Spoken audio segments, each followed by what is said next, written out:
अरे पाक तेरे ना पाक इरादे मिल जाएंगे माटी में, हाय मिल जाएंगे माटी में। और ये है भारत भूमि, यहाँ श्री राम बसे हर छाती में। जय श्री राम। सहने की भी होती है सीमा, अपमान का विष नहीं पीना, जिन्हें राम से नफरत है वो चल जाए मक्का मदीना।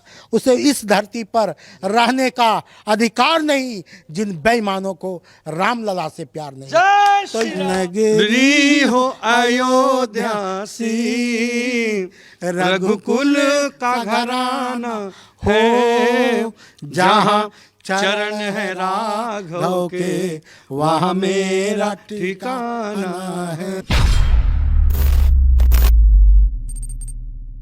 नमस्कार, आप देख रहे हैं शाइनिंग इंडिया और मैं जितेंद्र शुक्ला। इस समय हम अयोध्या में मौजूद हैं और जो 2022 का चुनाव होने वाला है उसको लेके सभी पक्ष और विपक्ष की पार्टियां इस समय ब्राह्मण और संत समाज को अपनी तरफ करने में लगी हुई हैं।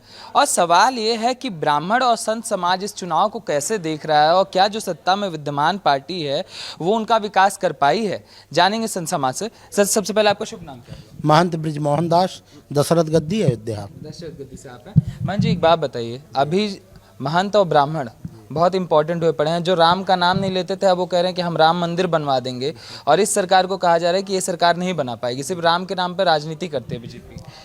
देखिए, ये जो विपक्ष है बिल्कुल बौखला गया है, और क्योंकि जान गए इनका नाश का समय आ गया है। जिस तरह भाजपा ने जिस तरह कार्य किया, आज देखिए राम जी का मंदिर बन रहा है। इतने बड़े मुद्दे को ये लोग कहते थे कि अगर राम मंदिर का फैसला आ जाएगा तो पूरे भारत में कत्लेआम हो जाएगा, लेकिन भाजपा की सरकार रही, कहीं भी एक थप्पड़ की मार नहीं हुई और राम जी का मंदिर ठाठ से बन रहा है। तो मैं आपसे बता दूं, इन पार्टियों का अंत आ गया है, क्योंकि अब भारत की जनता बाबर और औरंगजेब को कतई स्वीकार नहीं कर सकते हैं, क्योंकि सहने की भी होती है सीमा, अपमान का विष नहीं पीना, जिन्हें राम से नफरत है वो चल जाए मक्का मदीना। उसे इस धरती पर रहने का अधिकार नहीं, जिन बेईमानों को राम लला से प्यार नहीं। तो ये धरती राम की धरती है, ये धरती कृष्ण की धरती है। आज का यहाँ युवा वर्ग बिल्कुल जागृत हो चुका है, आज जो राम का नाम लेगा उसी का हम लोग साथ देंगे, क्योंकि आज पूरा विश्व राम राम कह रहा है। यहाँ तक कि मुस्लिम राष्ट्र इंडोनेशिया में भी से राम पूजे जा रहे हैं। वहाँ के राष्ट्रपति आके रामलीला का उद्घाटन कर रहे हैं, और वहाँ जो सिक्का भी चल रहा है वो भी राम के नाम का चल रहा है।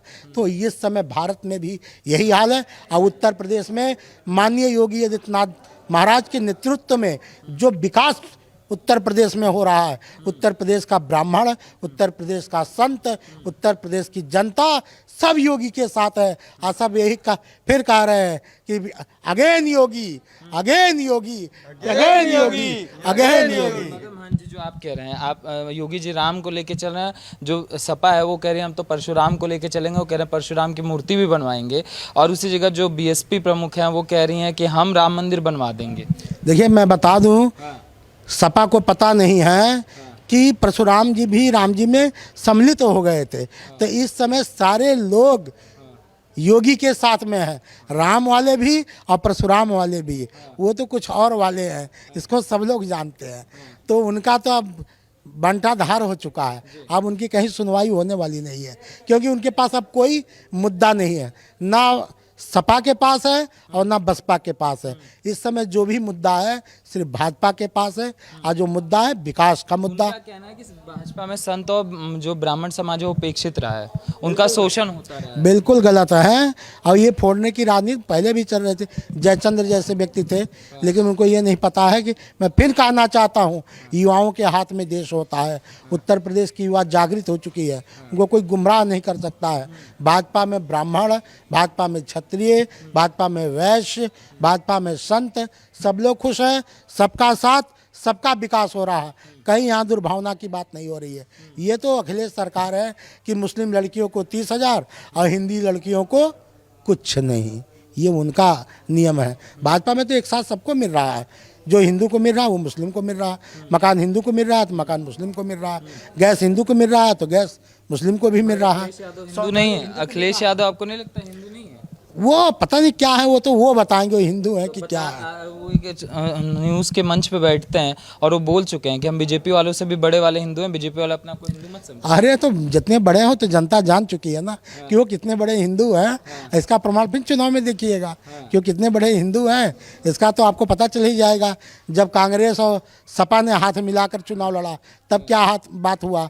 आज जब बुआ और भतीजा मिलकर लड़े तब क्या हाल हुआ।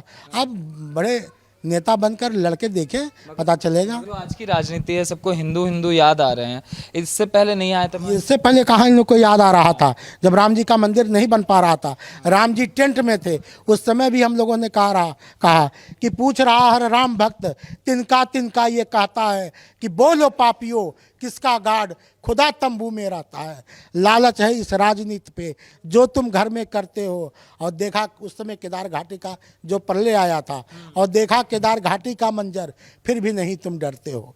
तो ये लोग ऐसे समय भी नहीं डरे, तो अब क्या राम की बात करेंगे। अब तो राम जी का मंदिर बन रहा है। विपक्ष तो कह रहा है ना ब्राह्मणों को परेशान किया जा रहा है, विकास दुबे के साथ क्या हो रहा है, विजय मिश्रा के साथ क्या हो रहा है। विकास दुबे ने क्या किया उनके कृत्य को, यही बात तो सपा के अंदर है। उनको ये नहीं पता कि विकास दुबे ने क्या किया था, विकास दुबे के साथ क्या हुआ ये उनको याद है। और विकास दुबे ने क्या किया ये उनको नहीं याद है, पहले उसको याद करें।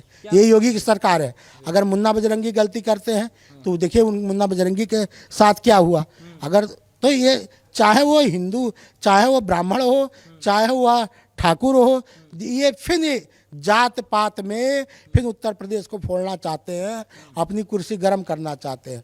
मगर युवा जागृत है, संत समाज जागृत है, ब्राह्मण जागृत हैं, वो कतई फूटने नहीं वाले हैं। वो सिर्फ विकास चाहते हो, विकास हो। वैसे कह रहे हैं चाहे जितना जागृत रहे इंशाल्लाह इस बार तो मुख्यमंत्री बनने नहीं देंगे। अरे वो वैसी तो इसी तरह बोलते रहे, उनका तो नाम ही लेना बहुत बड़ा अपमान होता है। उनका काम है चिल्लाना और वो चिल्लाते रहे, कुत्ते की तरह भौंकते रहे। क्या मान जी, आपको क्या लगता है, आपका शुभ नाम क्या है? देवेंद्र दास।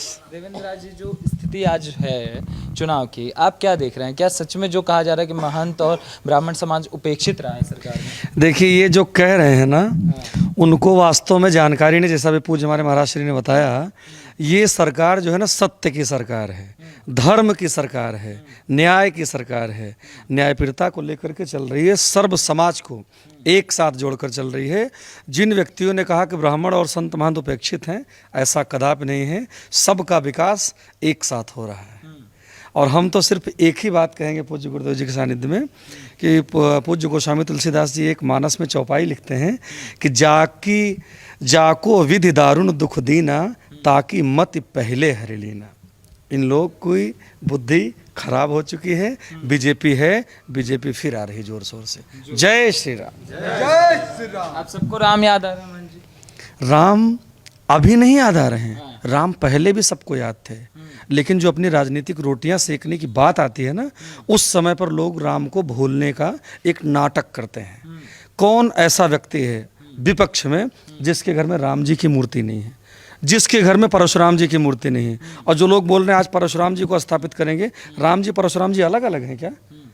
आप बताइए ना, मैं आपसे कहता हूँ एक ही है ना। तो फिर कैसे बात कर रहे हैं? वो भी भगवान के अवतार, वो भी भगवान के अवतार। राम जी की पूजा हर कोई अपने घर में करता है। ये तो रोटी सेकने के लिए उनको किनारे करो, इनको किनारे करो, ये तो नाटक चल रहा है। जो आज बोल रहे हैं राम जी का मंदिर बनाएंगे, उनसे पूछिए कि उनकी सत्ता में कितने घंटे बिजली अयोध्या में रहती थी। अयोध्या का आज की सड़कें आप देख रहे हैं ना, राम जी की पैड़ी देख रहे हैं ना, उस समय विष से भी जहरीला पानी था, लोग पी करके मर जाते थे अगर कोई भूल से भी पी ले। तो अयोध्या का कायाकल्प हो गया। अब वो अयोध्या नहीं है जो अयोध्या। कहा जाता था दीपावली में लाइट काट दी जाती थी और ईद मैं तो पहले ही बोला, दीपावली में कटती थी, सावन झूले में कटती थी, परिक्रमा में कटती थी। जितने महोत्सव, जितने मेले अयोध्या में होते हैं, कभी भी कोई सुचारू रूप से चलने नहीं पाए। सत्ता के लोगों ने उसको ठीक से चलने नहीं दिया। यहाँ तक कि संत महंतों को भी नजरबंद कर देते थे झूठे नाटक बना करके। अरे आप अंतर की बात कर रहे हैं, अंतर तो इतना है कि माननीय मुख्यमंत्री बनने के बाद योगी आदित्यनाथ जी कम से कम 28-29 बार अयोध्या आ चुके हैं। जब भी आते हैं माँ सरयू का दर्शन करते हैं, आरती करते हैं, चुनरी चढ़ाते हैं, हनुमानगढ़ी आकर हनुमान जी का दर्शन करते हैं, राम मंदिर का दर्शन करते हैं। मगर वहीं ये बसपा की सरकार थी, सपा की सरकार थी। कभी इनके मुख्यमंत्री अयोध्या आए, कभी माँ सरयू का इन्होंने दर्शन किया, कभी चुनरी चढ़ाई, कभी हनुमान जी को लड्डू चढ़ाया, कभी जाकर रामलला का दर्शन किया। ये क्या राम की बात करेंगे जो कभी अयोध्या नहीं आते थे। जो अयोध्या आ रहे हैं योगी जी, जिस तरह अयोध्या का विकास कर रहे हैं, जिस तरह भारतीय समाज का विकास कर रहे हैं, उत्तर प्रदेश का विकास कर रहे हैं। आज उत्तर प्रदेश का हर ब्राह्मण, क्षत्रिय, वैश्य, संत सब आज उनके साथ हैं। तो महंत जी ने जैसे बोला कि सबके घर में राम की मूर्ति है, तो क्या अयोध्या आने से क्या रोक देता है महंत जी विपक्ष वालों को? विपक्ष वालों को कहने का तात्पर्य वो राजनीति की रोटियां सेकते हैं, सपा वाले, बसपा वाले। और ये कभी भी राम के नाम नहीं, कभी इनके मंचों से राम का नाम सुना दीजिए, कभी ये जय श्री राम बोले हों, बोले हैं? वंदे मातरम नहीं बोलते, वंदे मातरम बोलते हैं? माता की जय नहीं क्यों नहीं बोलते हो? भारत में रहकर वंदे मातरम क्यों नहीं अपने मन से बोलते हो? जय श्री राम का नारा क्यों नहीं लगाते हो? तब तुम हिंदू नहीं हो। ये सिर्फ अनर्गल बातें, समाज को तोड़ने की बातें करते हैं। भाजपा समाज को जोड़ने की बात करते हैं। सारे विपक्षी इस समय जो राम राम कर रहे हैं, कैसे देखिए, जो आज राम राम कह रहे हैं, मैं यही कहना चाहता हूँ कि ये सपा सरकार है जिन्होंने राम भक्तों पे गोलियां चलाई, पूरे अयोध्या को लहूलुहान कर दिया। जब कार सेवक आकर अयोध्या में कार सेवा कर रहे हैं, तो ये मुलायम सिंह ने कहा था कि परिंदा पर नहीं मार सकता, इसी सपा के तरफ से। आज जब राम भक्त आ गए तो इसको सारा जग जानता है। कोठारी बंधु, हाँ, राम को कोठारी, शरद कोठारी, वासुदेव गुप्ता, अयोध्या के तमाम राम भक्तों के ऊपर गोलियां चलाकर इन लोगों ने उनको मार डाला। इतना गलत काम किया, पूरे अयोध्या को रक्त रंजित कर दिया। जो अयोध्या को रक्त रंजित कर दिया, जिन्होंने कार सेवकों को हत्या करा दी, ये व्यक्ति अगर राम की बात करते हैं तो बड़ा दुख होता है इनके मुंह से राम नाम सुनकर। मुझे तो यही लगता है ये बिल्कुल कालनेमी की तरह है।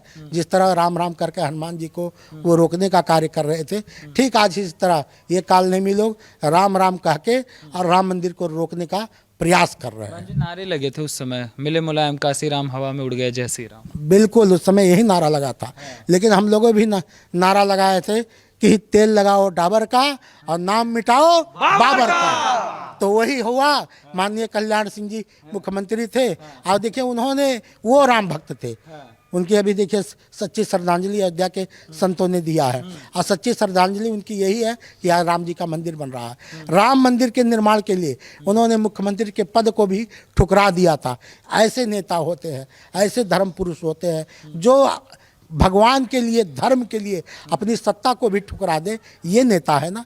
ये नहीं है कि अपनी सत्ता के लिए राम भक्तों पे गोली चला दे, राम भक्तों के सीने को गोली से छल्ली कर दे। ऐसे देशद्रोहियों को, ऐसे विरोधियों को मैं कतई हिंदू समाज बर्दाश्त नहीं करेगा। हम लोग बताते हैं अयोध्या क्या है। मेरे साथ देवेंद्र दास जी हैं, भजन गायक, सुपरहिट भजन गायक हैं। तो हम लोग गीत गाकर समाप्त करना चाहते हैं। पूरे अयोध्या के रंग को बताते हैं कि अयोध्या कैसी है। एक मिनट महाराज जी, वो बता दें हम लोग मंदिर कैसे बन रहा है। हाँ, यही हो जाए, है ना। चलिए बिल्कुल। कि कोर्ट फैसले में राम जीते हैं, बधाई हो। कोर्ट फैसले में राम जीते हैं, बधाई हो। कोर्ट फैसले में राम जीते हैं, बधाई हो। और सारे राम भक्तों के मुंह में रसगुल्ला मिठाई हो।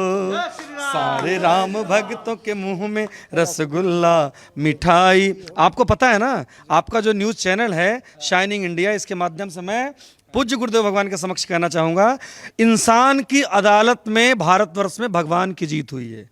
क्या? इंसान की अदालत में भारतवर्ष में भगवान की जीत हुई है। हमारे राम जी कोर्ट के फैसले में विजयी हुए हैं, इसलिए जोर शोर से दिव्य और भव्य राम जी का मंदिर बन रहा। अरे ये देखिए, ये मिठाई, रसगुल्ला मिठाई, श्री राम, ये राम जी के नाम पे। क्या ये महाराज जी को राम जी के नाम पे, ये इनको सभी लोग खाओ, सभी लोग। ये जय श्री राम। आप देखें, अब नगरी है अयोध्या सी। अब हम लोग अयोध्या की बखान कर रहे हैं। चलिए साथ में, नगरी हो अयोध्या सी, रघुकुल का घराना हो, जहाँ चरण है राघव के, वहाँ मेरा ठिकाना है।